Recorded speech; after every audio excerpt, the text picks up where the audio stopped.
for a very special, I think a very special occasion. But I want to thank you for that, because you took your Saturdays and your time to come here, and I think you're going to really be just encouraged by what you hear. So with that, I'm going to start on something a little bit different than normally how you introduce somebody. But this actually started 9 years ago, almost probably 30 years ago, and I want to go back that far, but really 8 or 9 years ago.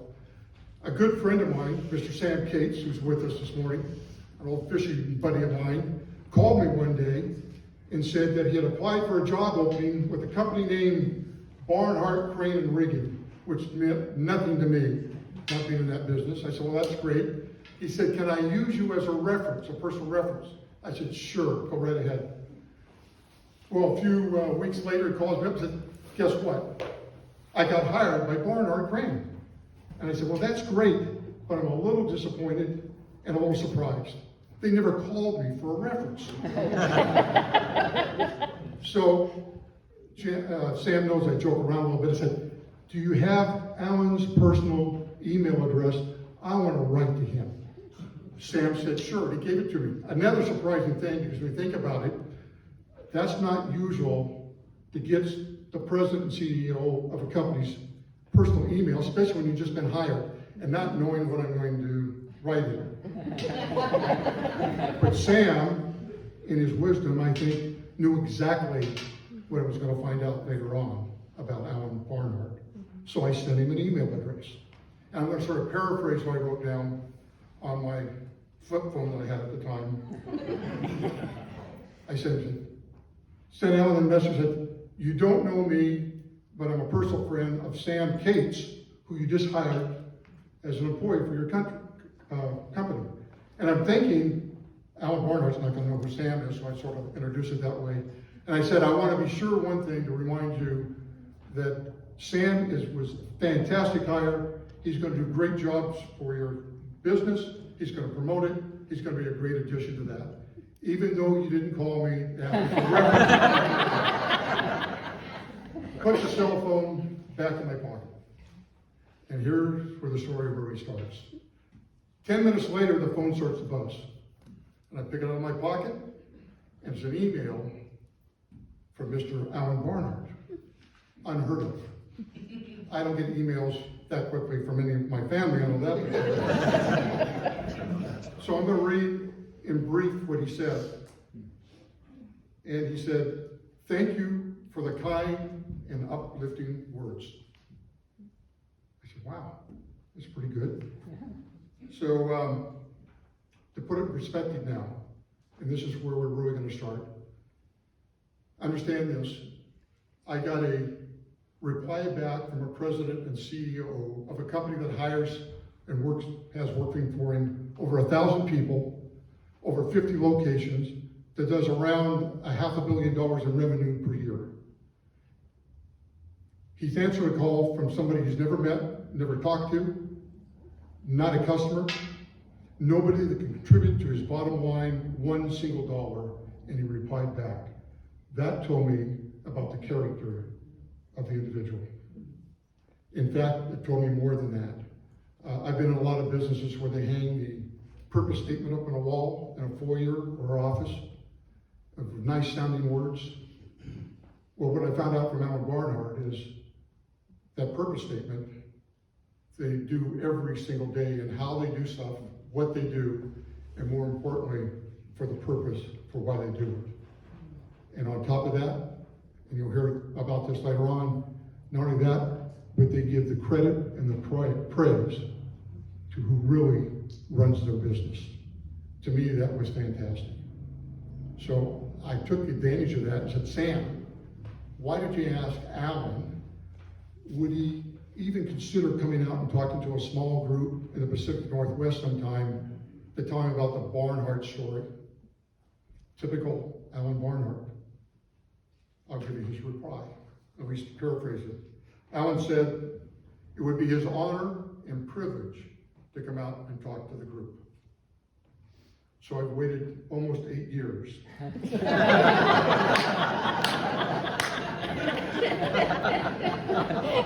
Almost 8 years to have the opportunity to say what I'm about to say. Ladies and gentlemen, it's my honor and privilege to introduce to you Alan Barnhart.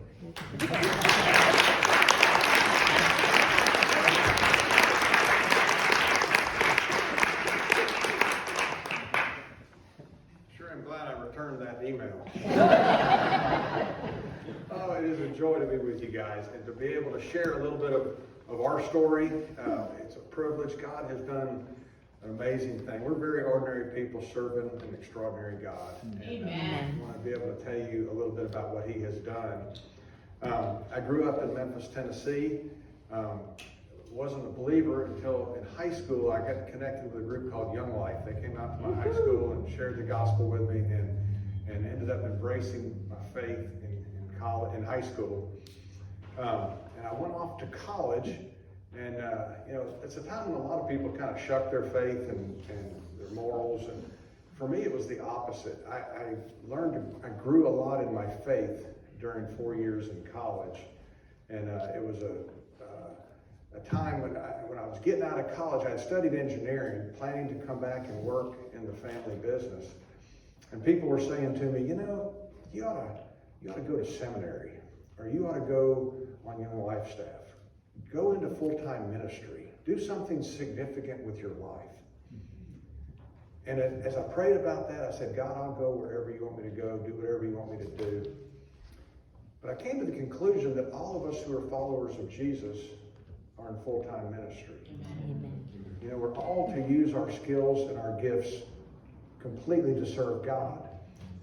But not all of us are equipped to be pastors or missionaries or whatever. And that God had gifted me more in the area of business and engineering than He had in preaching or writing. And so that my full-time ministry, I felt, was going to end up being in the business world. And so I came back to Memphis, Tennessee, and came to work with my parents. This was a company, a very mom and pop business. We had maybe 10 employees. The international corporate headquarters was 2 bedrooms of the home I grew up in. Mom wrote every paycheck, and I mean, it was mom and pop. And my brother and I had both grown up doing this. I have a very boring resume. I was a paper boy, and then I did this. And I started before high school, running cranes and driving trucks, and sometimes would skip school and go do a crane job. And I mean, it was that kind of small family fun business, and we enjoyed that all through college. Every summer we worked in the company. And so now I'm back in the company, having grown in my faith a whole lot in college. And I decided I would read through the Bible and see what it had to say about money and business. And it says a lot. There are thousands of verses in Scripture about money. Jesus talked about it all the time. And a lot of times as He was talking about it, it was warnings. He warned about money 10 times more than anything else. So I came away from about 2 years I took to go through the Bible and read all these verses, and I'm an engineer, so I'm cataloging these verses. And I came away with 2 primary takeaways. And the first was the concept that I'm a steward and not an owner of everything, of my life, of everything that I have. God has provided everything. I'm not my own. I've been bought with a price. And I don't need to figure out what I need to do, how much of my stuff I want to give to God. All of it belongs to God, and I need to figure out what He wants me to do with His stuff. And so that was a freeing concept. And the second concept may surprise you. The second concept was a fear of business success. A fear that if we succeed, it may hurt my spiritual life. And there were dozens of verses that kind of kept reinforcing that fear.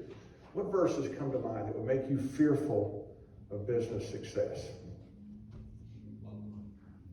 Yeah, the love of money. That whole section in 1 Timothy 6 where he talks about, it starts off saying, godliness with contentment is great gain. We brought nothing into this world, we'll take nothing out of it. And then he talks about people who want to get rich fall into a temptation and a trap and plunge themselves into ruin and destruction. For the love of money is the root of all kinds of evil. And I didn't want that to be my story. said, people who want to get rich have wandered from the faith. I didn't want that to be my story. What other verses come to mind? You can't serve God and money. You can't serve God and money. Jesus said that. You can't serve God and money. The young rich man who Yeah. Jesus offered him, said, come with me, and he said, nah, that's too tough to get rid of. The stuff is too attractive to me. Just imagine how he feels about that choice that he made at this point in the game. Like, I could have had this, instead I chose the stuff. But people are doing it every day, choosing the stuff, and I didn't want that to be my story. What other verses come to mind? You guys are great. Gain the world, lose your soul. Say again? Gain the world and lose your soul. Yeah, you can gain the whole world and lose your soul. You can try to do the wrong thing. He says, don't store up treasure for yourself on earth. Don't do that. One of the parables that was most scary to me was the guy with the bigger barns that had the great crop, amazingly good crop, and he could have been exceedingly generous. He had way more than he needed. Wouldn't even fit into his barns. So what did he do? Tore down his barns, built bigger barns, stored it all up for himself. And then God called him what? You remember? A fool. God said, you're a fool. His neighbors were saying, oh, you're the man, you get to retire early. You know, you've hit it right. And God called him a fool. And then basically said, tonight your life is required of you. And then he said, this is how it is with anyone who stores up things for himself and is not rich toward God. So I'm a 23, 24-year-old guy, and I'm reading these passages, and I'm thinking, man, we need to be careful. I mean, part of the scoreboard of business is making money. You know, it's not the only scoreboard, but it's part of it. And yet, making money could be really detrimental to my life. This parable of the four soils was another one that scared me. We all want to be that fourth soil, that rich, abundant Christian life. And I wasn't so worried about the first two soils. I knew I had a faith and I had some reasonable roots. But that third soil had good roots, good plant, no fruit. And when God explained it, he said, the cares of this world, the deceitfulness of wealth, choked out the fruitfulness of that life, and of that plant and that life. And I didn't want that to be my story. And so this is sort of a backdrop. I'm working for my parents, just making a small salary, and just during that time I also fell in love with Catherine, my wife, and so we ended up getting engaged to be married. This is in 1984, and we went immediately, like 2 weeks later, we went to this big missions conference called Urbana. A big, huge conference where 20-something, maybe 20,000 college students primarily come, and they were telling us about parts of the world where missionaries weren't allowed to go, and the access to the gospel was very limited. Many people never heard of Jesus. And we said, and so they said, but engineers can go in there as like undercover missionaries. You can get a job there, and then you can share your faith in your job. And so we decided that we would do that. So that was our plan. Again, 2 weeks after we were engaged, that was our plan. 6 months later, we got married. And everybody said, don't go on the mission field your first year of marriage. Go, be married for a year. So I'm still working for my parents. And we're trying to learn Arabic and prepare to go. About halfway through that year, my parents came to us and they said, we've decided we're going to leave the business. And we're going to get on a sailboat and sail around the world. Just the two of them. They bought a boat in Finland, just the two of them. Off they went, and they were gone for most of the next 7 years, sailing around the world. They actually did it. And they said, if you want to go on the mission field, we'll just sell the company. But if you want to stay, and you and your brother want to become partners in business, then you could do that. And man, it set up a struggle for Catherine and I. What does God want us to do? We were planning to go on the mission field, which seems really cool and spiritual, and yet I had some real thoughts of how business could have an impact on people and could be a kingdom asset. And so my brother and I started talking about it, and so thankful that God gave us those verses in Scripture before this came about, like right before. And so we're talking about the dangers of wealth and the concept of stewardship. And so we together, before we became partners, just said, okay, we agreed together with our wives that we're stewards, not owners. This is God's business. Technically, we're going to each own half, but practically it's God's. And basically, it was at that point that we relinquished it to God. Now, it was kind of easy to do. It was a mom and pop business. And I was a 25-year-old kid. We weren't sure if we'd even survive the first year. But just in case, God, this is all yours. And we did that. The second thing we did to protect ourselves against wealth, Jesus gave us all those warnings. It was a big deal 2,000 years ago. It's maybe even a bigger deal today. Everybody struggles in this area. And that's why Jesus he warned 10 times more about this than anything else. So we decided we would put a safeguard in to put a cap on our lifestyle. So we're going to live a certain lifestyle. If God chooses to prosper our business, we're not going to see that as a call to increase our lifestyle. Instead, we're going to see it as an opportunity to use those dollars to further the kingdom. And so we made that commitment. We basically broke the connection between our income and our consumption. We're going to limit our consumption. So with that, we agreed to become partners, and we started a business and decided to stay in Memphis. And the first year, we actually made some money, and we couldn't believe it. It was a really small company. We had maybe 10 people, but we had $50,000. We decided we would give away 50% of our profit each year. And so the first year it was $50,000. We're like, this is amazing. And then the question came up, what do you do with $50,000? Who do you send this to? And so we decided to do it as a group. We got a group of us together, 6 of us, and we prayed. We said, God, what do you want us to do with your $50,000? And we did some research and sent it off to some organizations that were changing lives. And the next year, the company grew. And it was like, we had like $150,000. I think, this is crazy. And so we sent that out, and we had a few more people join our little giving group and try to figure out how to invest that money.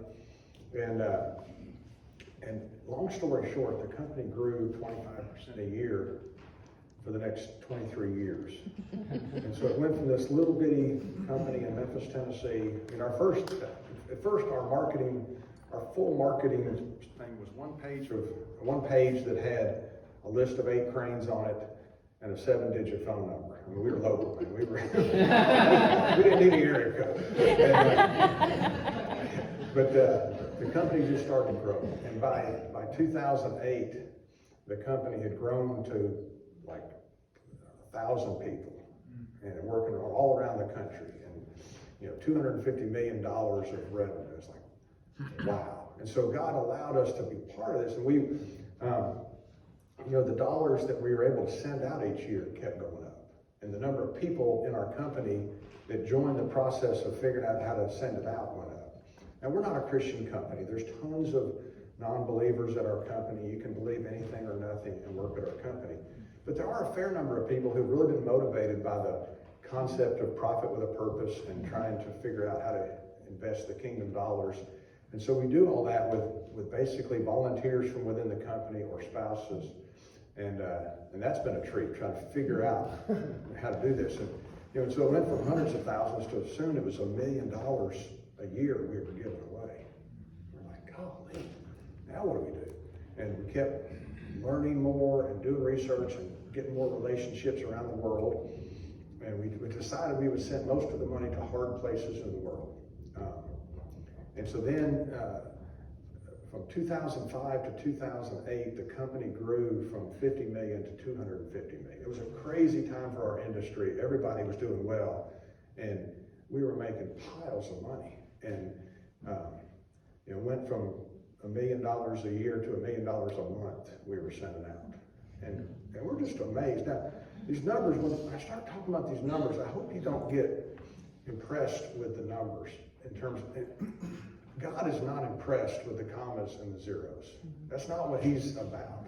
I mean, what's the number one Hall of Fame giving story in Scripture?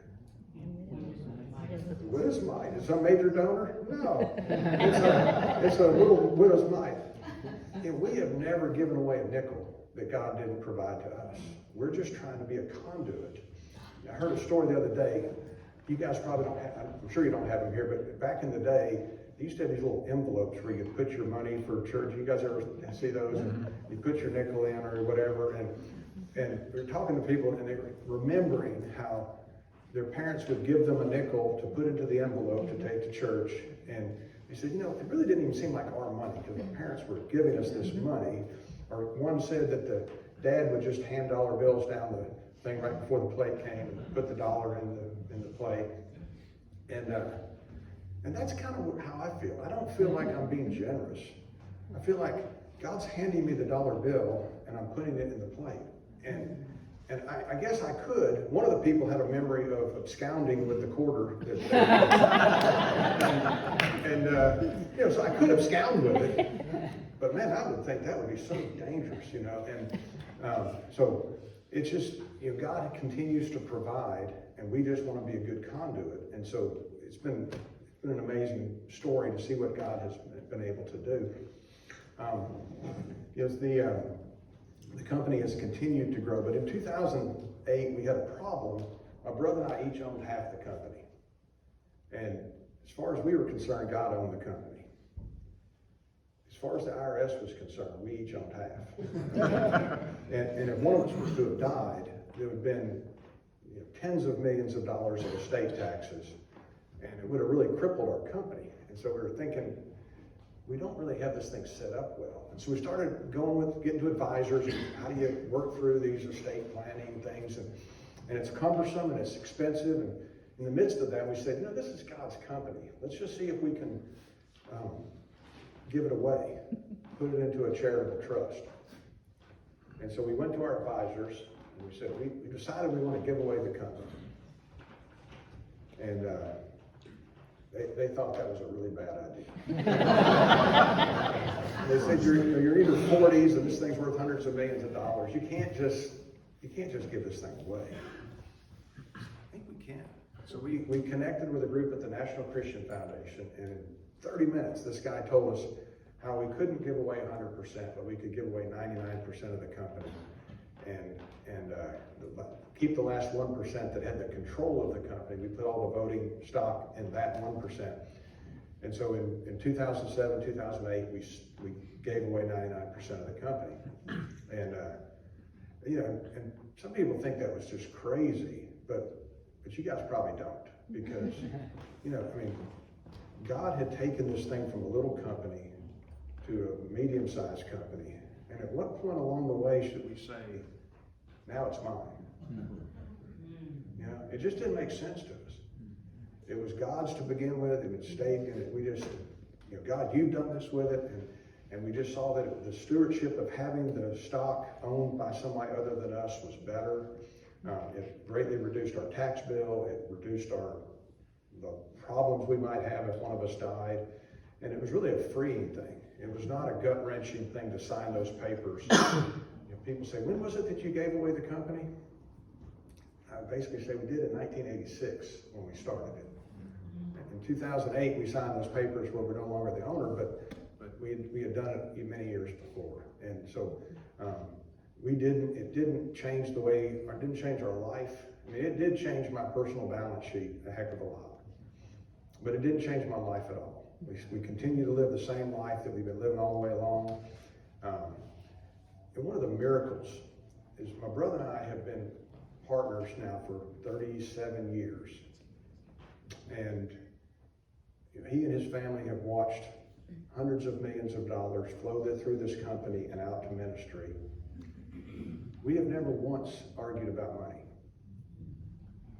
And I hear all the stories of families which get ripped apart by money. You've probably heard a few. And it's not normally because there's not enough money. It's normally because there's too much. And I'm so thankful that God gave us those concepts before we had any money. And that we put things in place. And and it just has made it so free. You know, to talk about capping your lifestyle, some people would look at that and think that's kind of like bondage. I mean, that seems very restrictive. You're hurting yourself. But I'm convinced that living a life with constraints leads to freedom. And living a life without constraints sounds like freedom, but in almost every area, it leads to bondage. God gives us the constraints in Scripture because He loves us, not because He wants to extract things from us. You know, God doesn't want your money. He wants you. He wants all of you. But because He wants all of you, He wants you to hold your money with an open hand. There's something about money. That's why Jesus warned about it so much. There's something about it that's corrosive or that causes us to, I don't know, greed is one of those choice tools of our enemy. And hardly anybody ever thinks that they're greedy, and yet we all are infected with it. And I do think that generosity, intentionally holding everything that you have with an open hand, breaks the power of greed. And I think that's a great reason to develop generosity. I'm so thankful for some promptings that God gave me when I was in high school, when I was in college, to make small steps into generosity. And those things didn't necessarily change much with the ministry that we supported. You know, my $100 didn't change that much, but those gifts changed me. And so my encouragement to you is to develop generosity in your life, to break the power of greed, to hold everything that you have with an open hand. God can be trusted. He's not trying to extract things from you. He doesn't need your money. He wants you. But because He wants you, He doesn't want you to be caught up. You can't serve God with money. So that's one of the maybe warnings to the believers is be careful on this thing. Be intentional. Don't do what comes naturally in this area of money. That doesn't work. You're going to be bombarded with advertising and just the American dream kind of thing that basically says you earned it, you deserve it, it will make you happy. And we all know looking back it won't make us happy. Godliness with contentment is great gain. And you don't gain contentment by getting what you want. There's no amount of getting stuff that will cause you to be content. You gain contentment by enjoying and being pleased with what you have. And so we have found it to be not a life of struggle or discipline. If it had been really hard, I would have probably bailed. I probably wouldn't have made it. I'm not some spiritual, guy, but I've just enjoyed living for God and watching Him do amazing things that He lets us be part of. We get to go and be part of the lives of brothers and sisters all over the world. And some of these people are so much more committed than I am, so much more godly than I am. And yet they're living in a spot that, they just don't have the resources. I mean, buying them a bike might double their ministry, kind of thing. And God allows us to be part of what they're doing. And that's just been a real treat. It's been a great benefit for my kids. I have 6 kids. I have an amazing wife, Catherine, who is fearless and will go anywhere and do anything. She's been in northern Nigeria with Boko Haram, and she's been in Congo, and she's been in Cambodia, and she'll go anywhere and do anything. I have 6 great kids, 7 grandkids. And a question sometimes people ask is, were your kids knocked off that you gave away this company? And, my kids, Catherine and I never saw it as our company. Our kids never saw it as their company. Expectation management is huge. And for your kids and the other thing, we had a fairly limited lifestyle. Our kids didn't grow up as rich kids. Many times they didn't get all the stuff that their friends had. We taught them the theology from the Rolling Stones. There's a song, you can't always get what you want. And I taught them that song, and for years we sang that song, and then one day they heard it on the radio, and they thought, they're singing Dad's song. So we did multiple times have to say no, but we also showed them the alternative, and we took our kids all over the world, and that is one of the things we did invest a fair amount of money in, and we took them and let them meet amazing people, and we had amazing people at our dinner table very often, talking about what God is doing in the world, and so my kids don't feel it all ripped off. They feel like they're the beneficiaries of a really cool life that they've been able to have. And we did all kinds of fun stuff. All the good stuff in life is free. We went camping. We went, just goofing around. We lived out in the country, just goofing around on our property. And my kids don't feel like they were, the fact that we didn't go to Disney World or didn't go to, they don't feel ripped off by that. They had a great childhood. There's a verse that talks about a good man leaves an inheritance to his children's children. And we want to do that, but we see it as an inheritance of faith, of work ethic, of education. Back in the old days, the inheritance was land. So now you get to go work your tail off to make a living. And we would see that's parallel in our world being providing them the tools so that they can go and make their living. And so we have tried to instill those things in them. We think money is dangerous, and we don't want to infect them with lots of that. Not because we're trying to withhold something, not because they don't deserve it, but because it's not helping them. And do you guys have the lottery here? Yeah. Yeah, we have a lottery in Tennessee, and I hate the lottery. My kids go to college cheaper.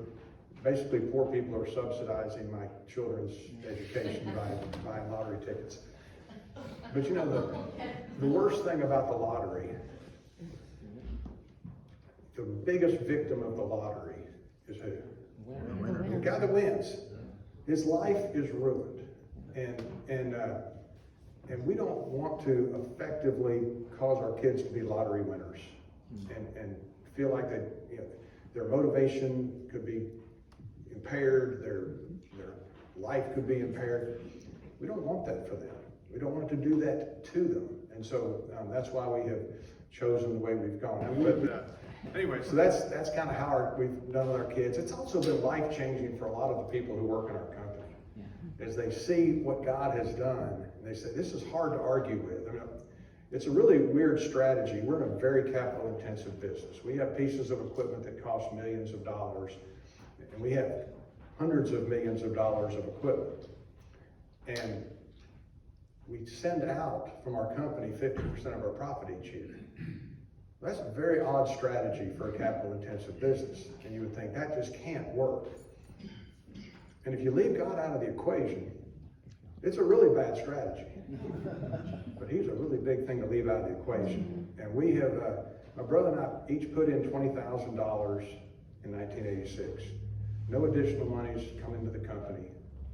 And now we have almost no debt. We have oodles of equipment, and $300 million have gone out to ministry. And we just watch God do this. And please don't be impressed with me. The first 15 years we were doing this, we didn't tell anybody what we were doing. I would have never come and told this story. It was kind of, don't let the left hand know what the right hand's doing.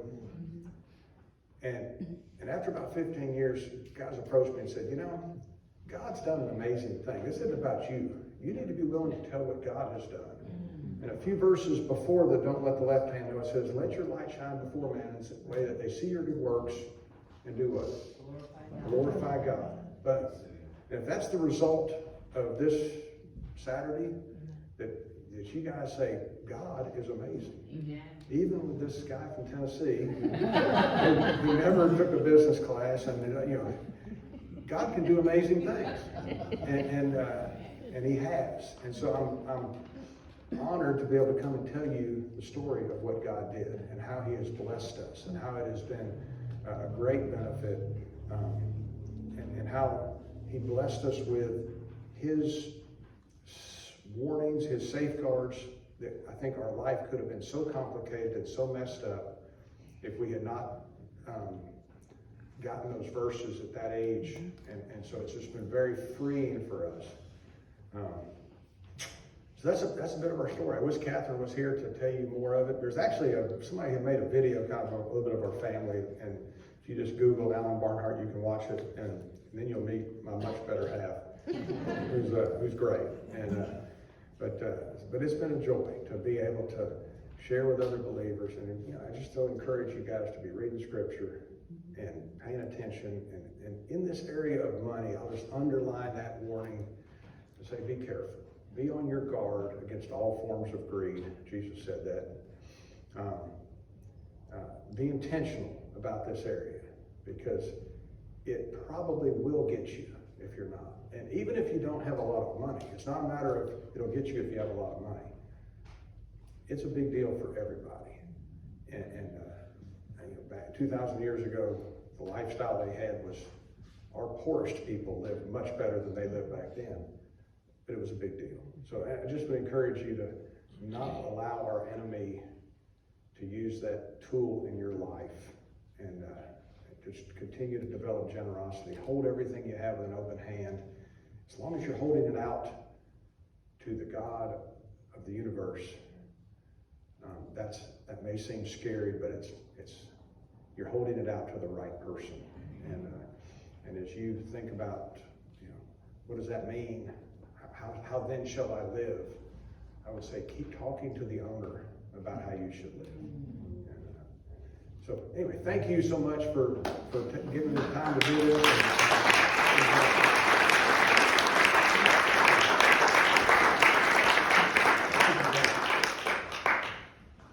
Alan will entertain any questions you might have up here, but you have a chance to talk to him downstairs also. But if anybody has a couple questions up here? Yeah, straighten me out too. First of all, thank you so much for sharing that. I'm hopeful that you might ever consider writing this out, because this is the kind of testimony of God's ownership that just so blessed so many people. I would send it to my friends. But one of my questions is you talked about you and your brother made a connection and an agreement to give your company over to God a little bit away. But you shared when you got saved, you gave your life to the Lord. Were you an impetus to bring him to the Lord, or was that simultaneous? Great story. Because you have to be in agreement in that one place. Yeah, my brother is 2 years older, and he actually got connected with Young Life. He's the one who got me into it. So he came to Christ before I did, and so we have really been good for each other over the years. Yeah, it's just so wonderful. And my parents have both come to the Lord in the meantime, and have been amazed at seeing what God has done with this little company, and so it's been a great story. I had some buddies who took the family business and expanded it, and their dad was somewhat embittered a little bit, and kind of maybe a little envious, or there was not supportive. My parents have been the opposite of that. They have been so supportive. My dad was not one of these guys that would always say, "Hey, I love you," and proud of you, son.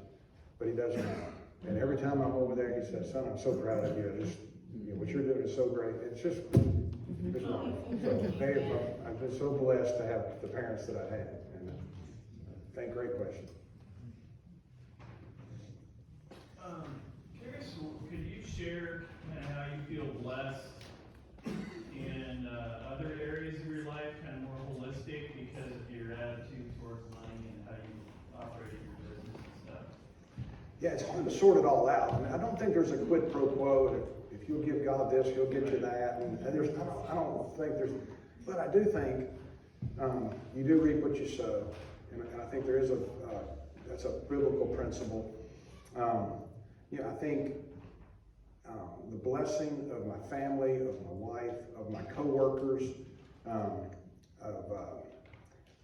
actually this last year I got an opportunity to take a sabbatical. I've been working for 40 years for the same company, and I took 4 months off, and I hiked the Appalachian Trail. So I went, it was 2,200 miles from Georgia to Maine. And what a treat that was, you know, to be. With your wife? No, just, she said, no, thank you.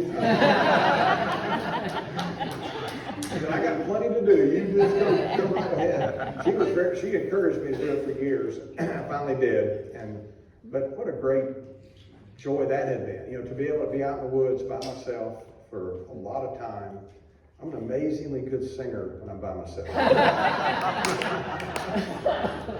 And be able to, yeah, whenever anybody comes in sight, I quit right there. But anyway, it's just a wonderful time. So there's been lots of great, I mean, time with the family is, and seeing my grandkids develop, and it's been all blessing. You know, there's been very little, we've had our bad days and some struggles, but it's just, God has blessed us in many, many ways. Thank you. Great question. I just wanted to ask, is this like the stewardship mindset, is that something you're intentionally instilled in leaders within your team and the company? And then also whether or not you're seeing people individually adopt that mindset for their personal life? What was your work? Yeah, it's contagious, and I think that it's not mandatory. We pay people market wages, so many people in the company make a lot more money than I do. But I think many of them have adopted stewardship as well, and some have not. You know, it's not something we mandate at all, but we do try to model it, and we do think it's to people's great benefit. There's a great book called The Treasure Principle, which I highly recommend. It's my kind of book because it's really small and short. but this guy, Randy Alcorn, who's from around here, from maybe Portland, I think, wrote this book, and it is. So we give out lots of those books to people and say, you know, read this. It's really got some timeless principles in it. But yeah, so again, a lot of our people in our company could care less about it's a good job, a good piece of equipment, a good paycheck, whatever. And we try to treat them very well. But then a fair number have got, and some friends too. We have some other people that have, we have a lot of guys that could make a lot more money somewhere else, but they want to be part of what we're doing. And I've had friends we had one guy who was a broker, worked for one of these financial broker guys, and so he was pure commission. And he decided one year, he kind of heard what we were doing, and he said, you know, you got this company doing this, I can do this. And so he just took he said, I'm gonna live on, I don't remember the number, but it was maybe a little above minimum wage. It was a pretty low number. He had 3 kids, and he had been living a much higher lifestyle. He said, I'm gonna live it for a year at a certain cap. Maybe it was $50,000 or something. It wasn't total Mother Teresa, but it was pretty low. And he said, whatever comes in above that, I'm going to give it away. Well, it was the best year he ever had. I mean, by the first quarter, I think he had done his whole year's thing, and they're just having a ball giving away money and figuring out how to do that in different ways, and fixing the window of the gal that checks their bags at the grocery store. It did all kind of fun things that he was able to do. And at the end of that year, he said, I'm never going back. I love this. And so, and his life, he's now in ministry and doing amazing things, and we still are in touch. But so there have been people that have kind of seen it, and I hope there's application for everybody when they hear not my story, but God's truth, that it creates application in your life. I hope for some of you there'd be some maybe there's you may be more dialed in than I am, but maybe there'd be 1 or 2 things that you could dial in a bit more and obtain some freedom. And so I've a number of people that have others that have given their company away as well after hearing that story, and so yeah, thanks. How would you encourage an existing small business, maybe things are set in stone a bit about how they do their generosity, and maybe has a bit of a history? How would you encourage a small business to get their team on board with this type of thing? Yeah. What's the first steps? Yeah, I mean, I think you don't have to have your whole team on board. You just need to have the decision makers on board, and they'll get on. Some will get on board as you go forward, and some maybe even will resent it as you go forward. I mean, it's not gonna be, everybody's gonna be happy all the time. But I'd say just start with little things and try to focus on a few things and not a whole bunch. My supposition is that we all ignore 99.999% of the need in the world. The fact that there is a need doesn't mean that God wants us to meet that need. I mean, I tell you this need about taxi drivers in Madagascar, and you're doing nothing. You're doing absolutely nothing to help them. Well, of course you're not. And none of us are doing everything in the world. You couldn't. You'd be overwhelmed.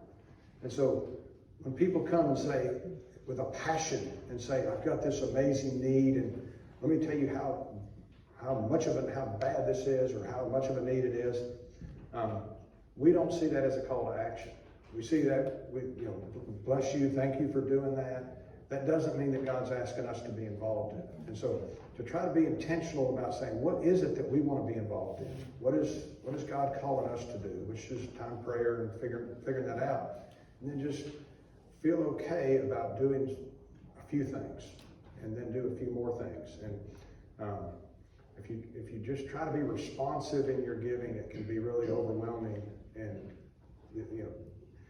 we probably say no to 99% of the things that come our way, and feel okay about it.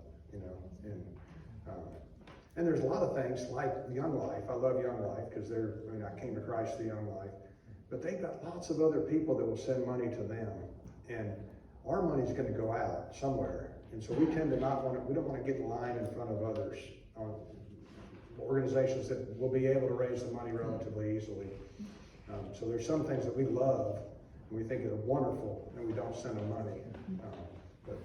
So anyway, pick the things that God's, focus a bit, and because it can be really overwhelming. The need is everywhere. This year in Bible Study Fellowship, we've been looking at Lamentations and Jeremiah and some of those, and they had some ups and downs in their life, so they talked about that. Yeah. Another businessman, R.G. Letourneau, he had some up and down cycles. You've talked about the positive side. Have you had any down cycles that you would share with us that you learned from that you could share with us? It's a great question, because the pain is more instructive and helps us.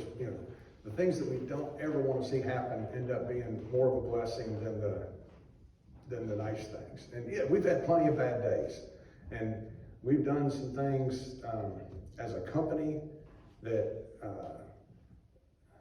customer trusted us with a piece of equipment, and we dropped it, and the thing cost $10 million. And there were 2 or 3 times that I thought we would be out of business because of something dumb that we did. And I just pray and say, God, okay. It didn't overwhelm me because I thought, my family's still okay. I can go get a job, but this may be it. And it was okay. It's like, this is yours. Kind of hope you work this out, but if you don't, it's okay.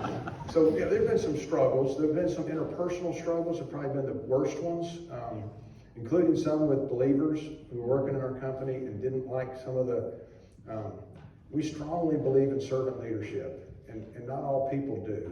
We've had multiple people in our company who were star performers, branch manager, the branch is making a lot of money, but we couldn't keep them in our company because they were basically tyrants. And they just, the way that they were impacting their people, we thought was not. And so those kind of interpersonal things are the hardest ones.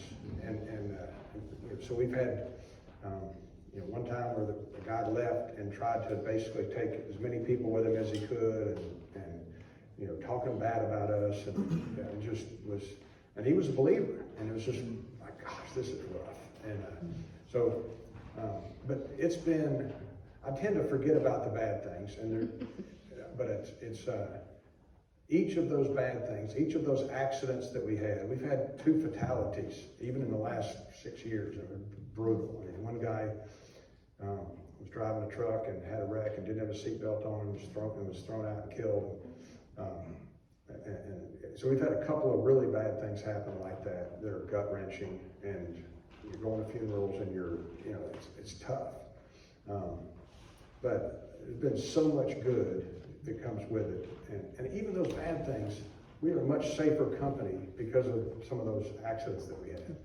And had fun. One that was kind of fun that Olaf was somewhat involved in, but we were doing some work for BP. This is a fun story. I've taken maybe too much time, but we were up in Mount Vernon. There's a big refinery up there, BP.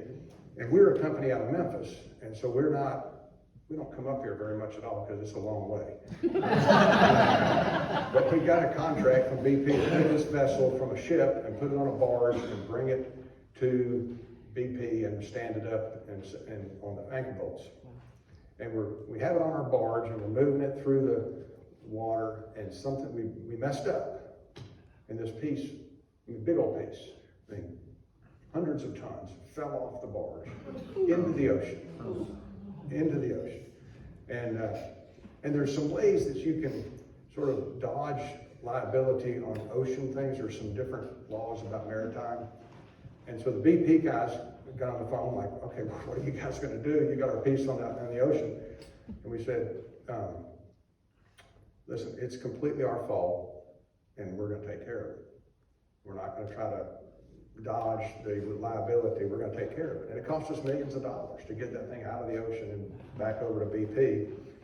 And they were very pleased, you know, even though we had really messed up, they appreciated it. Well, maybe 4 or 5 years later, we ended up buying a company and based in Mount Vernon. And their biggest customer is BP.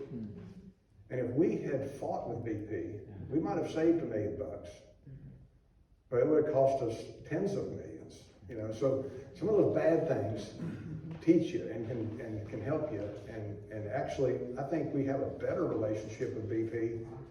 You think maybe because we dropped their piece in the water? Maybe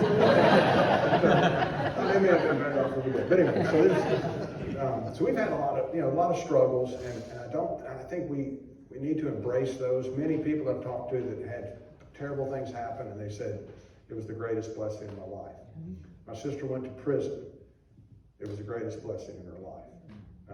You know, lots of different people have had things, and I think it's one of the things I think as parents that we need to be mindful of is we need to let our kids suffer pain and struggle. And the idea of I want to protect my kids from something, it really may be hurting them more than you're helping them. And so to let kids struggle and you know, I have a son that's just really struggled and continues to, and got kicked out of the Navy and on. This kid did more, I can tell you 30 minutes an hour of bad things that he did. And we let him experience the consequences of it, and God's working in his life now. But it's been a hard story all the way through, but those are part of the good stuff in life. You know, we let our kids pay for half of their college. One of our kids lost his scholarship, didn't do well, and he was like giving plasma to try to keep going to college. I mean, it was like, and yet we wanted to just jump in and say, okay, we'll help him. We said, let him experience it. You know, we kind of, you want to so bad, and you just say, no. And he remembers it like, man, that was a really learning experience. It's a great question about hard things, and there's plenty of them that come along, and those are blessings from God, really, some of those hard things. And read through the Bible, lots of hard stuff going on. And great question. Yeah. What's your, how do you think about debt as it relates to what Scripture has to say and business and personal life? And you're out in Tennessee near Ramsey land. Yeah, Dave Ramsey. I've listened to his radio show for hundreds of hours, and I'm pretty much a Dave Ramsey fan. Dave, for those of you who don't know, is a guy that's on the radio, and he talks about, basically he says never go into debt. And I would say definitely, I mean, I've never gone into debt to buy a car, but I did to buy a house. And in our business, we would say debt is a tool, and we do use debt in our business, and we do know that there's danger involved in that, but there's danger involved in not doing the things that we could do with the debt. So we keep a very mild amount of debt, and so we're not total Dave Ramsey guys in that respect. But basically we are. I would agree with him. And for kids, and I always say, live away from the edge. You know, get your 6 months, you know, packed away. So many people, man, they spend money on stuff that keeps them on the ragged edge financially. And they almost insist on staying on the ragged edge. As soon as they make a little bit, they'll put themselves back on the edge. There's so much freedom in being half a mile away from the edge, you know, and just waiting here and just save it up. And so I love what Dave Ramsey says about the 6 months and then it frees us up. When a need comes along, you're able to meet it and have the blessing of that. And so I do think I love him being intentional, budgeting and the intentionality that he has. And so I'm almost 100% Dave Ramsey. Yes, sir. Do you have any favorite examples of anything God's done through your giving? That sort of thing? You know, a whole bunch. We do a lot with microfinance and helping people create businesses or expand businesses. Well, at the same time, this is globally, not in the U.S. We've done do a lot in the Middle East and North Africa in areas where people have no access to the gospel and trying to find ways to bring them in. You know, I'm staggered a little bit because we've got hundreds of ministries that we support, and each one is doing really good, you know, doing good things, or we wouldn't be trying to help them. But you know, I would say this, and I hope this isn't offensive, but our kingdom investing that we do, it's not about us. And I think one of the dangers that you have, I think there's a great book called Helping Hurts. Yeah. And you know, you can do more harm than good by giving away money. And you particularly can do more harm than good when you're chasing what I call the warm and fuzzies. When you're doing things that make you feel really good. And you need to be careful, because it very well may be that what you're doing is dangerous for people. You know, the welfare system in the United States, I think, decimated whole communities. In the 40s and 50s, the African American community in Memphis was 75% of births were to two-parent homes, high participation in the workforce. Communities were really doing well. And then we kicked in welfare and made them, you know, and it just wrecked people. You know, now more than 75% are born to single-parent homes, and the poverty level has increased rather than decreased. It's just, so welfare has hurt us. Christian welfare can be just as damaging as government welfare. And so be careful that what you're doing is helping bring people out of poverty rather than making poverty more comfortable. So it's and sometimes those things that make poverty more comfortable do give you the warm and fuzzies. You like it, it's nice.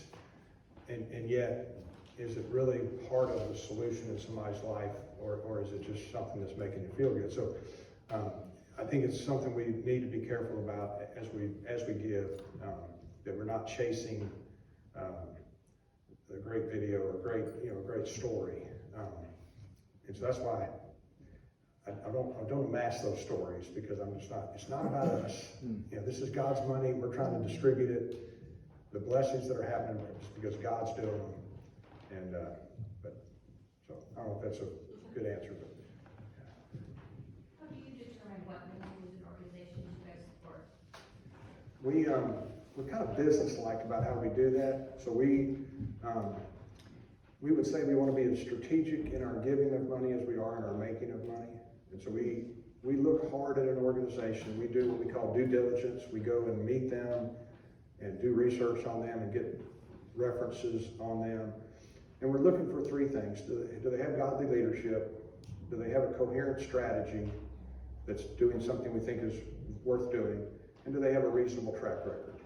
And if they do have those things, then we'll invest a little bit and we'll ask for reports back. We're not asking them to say thank you. We're asking them to produce a return on our investment, basically. Not financial, but we want them to do things. And so tell us how you did, how did it go? And sometimes it's like, hey, things didn't work at all. COVID hit and it blew everything up. we're fine with that, and we try to invest with organizations over a long time, but get to know them, ask them a lot of hard questions. So we're looking for people that want partners, not donors. And so if they're willing to, and that's why I say, start with small things where you can have a relationship with somebody and ask them hard questions. Ministries need involvement with business people. And business people need involvement with ministries. Sometimes ministries do things that aren't too smart. And they need somebody asking them hard questions and then, why are you doing this? No, you don't need a building. Why are you, whatever the, and so I think to engage, don't just be nice, engage and become a partner, and then you can really help them and they can help you. And so that would be my basic thought.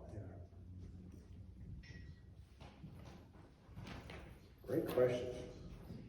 Right at the beginning, you said that, in a believer's life, 100%, we're all Yeah. Given that, of the percentage of your time of ministry, how much do you actually spend now in running your business, operating your business versus other things? It's a great question. I would look at operating our business as a ministry. And so I probably spend 70% of my time at work. I mean, I'm still there at 7 o'clock in the morning and I'm still working hard. But I do duck away for things like this, or so tomorrow, Monday, I'll be in our business up in Mount Vernon in Seattle, and then there's 4 other companies that are part of our, what we call the Kingdom Companies group. They're all owned by charity, so we're all kind of under common ownership, and we help each other. And so I'm part of working with those other companies, and also looking at maybe recruiting other companies into the Kingdom Companies group. People that are crazy enough to think this is God's company, and I will put my stock over here, and I will run it for kingdom purposes. And so we do that. I probably do that with 10% of my time, and then I'm on the India team, so I go to India every year, and I'm constantly on Zoom calls and stuff related to India. And so that's kind of the breakdown, but I'm still mainly working, and I like work. It's not, to me, work is a good thing. Work is, I guess it is a 4-letter word, but it's a good 4-letter word. I mean, I think that God gives us work, and I think it's not the necessary evil so you can afford the good things in life. I think it's part of the good stuff in life. And so I enjoy what I do, and I don't plan to ever retire. I mean, one day my mind will go or my body will go, and I won't be able to keep doing what I'm doing, but until then, I don't have any desire to retire. Alan will be available downstairs also, so we're going to proceed a little bit. And I think you would agree with me that it was worth the 9-year wait.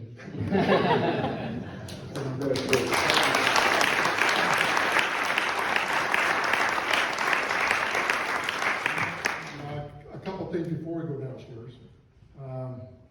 Got a couple things for you that we'd like you to have. One of them is the Washington Evergreen Land of Natural Wonders, in case you want to drive around in the rain.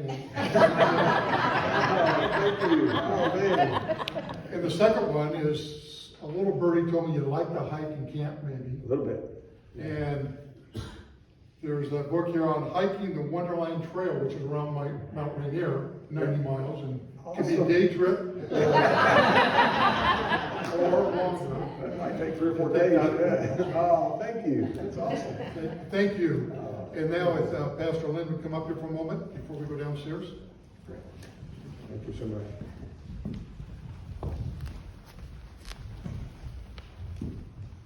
Alan, thank you so much for blessing us today. Just a thrill to have you here. A couple of things before we go down and have lunch, and we will pray before we go down. First off, if you want to consider kind of the journey of generosity that Alan's been talking about, Paul and Rick, I think Rick stepped out, but Paul and Rick can both steer you in that direction. And could you guys introduce yourselves real quickly? Craig and Jill Hamilton. Reach out to them, talk to them during lunch, and you can give some guidance and some wisdom in that direction.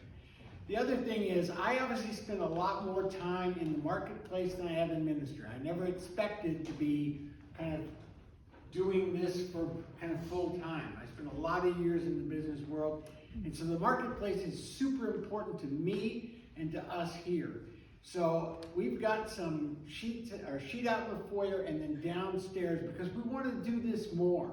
We want to have more of these marketplace forums, and so if you're interested in kind of future events that we might have, by all means, please kind of leave us your contact information so we can let you know what's going on. The other thing is, we currently have what we call Marketplace Fellowship Group up in Linden, Washington, and some of the guys from that group are here today. Could you guys raise your hands?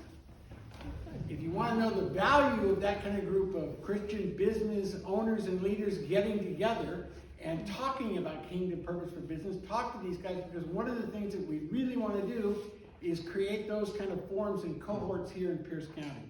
So if you're interested in perhaps being part of that, also please leave us your information on the same sheet and we'll get in contact with you. The third thing here is that we're a small church, Hope Church here in Tacoma, obviously. That's kind of a given, I guess. But we do a lot of things. We reach out to our community, and there's a lot of need in our community. And we do an after-school tutoring program here. We have ballet classes that we provide to kids in the neighborhood. We have chess club, and we need people to help us with those programs. So if you're interested at all in perhaps working with us in reaching the kids in this community, we'd love to have you join us. And again, leave us your information on the sheet and we'll let you know of the opportunities that are coming up. But I just want to thank you all so much for being with us here today. It means the world to us, and we're just really grateful to Alan for you coming here, for the team that a lot of people put this together. And so we do have a lunch for you downstairs, coming from an organization, a Christian organization that's dedicated to feeding the hungry, Chick-fil-A. So let's pray.